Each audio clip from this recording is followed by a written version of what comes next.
संसारकै सबैभन्दा प्रिय ठाउँ मेरो माइत। सो हेलो साथीहरू, गुड आफ्टरनुन।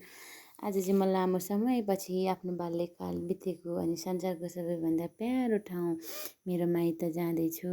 बिहे गरेर पढाइ गरेर गए पनि के गर्नु त साथीहरू, मन त होइन अल्झिरहन्छ।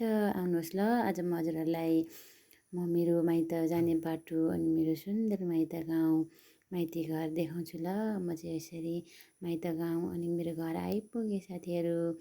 अनि त्यसपछिबाट त्यहाँ हेर्नु न, यस्तो छ मकैहरू, मेरो ठाउँ यति हरियाली छ मेरो माइत।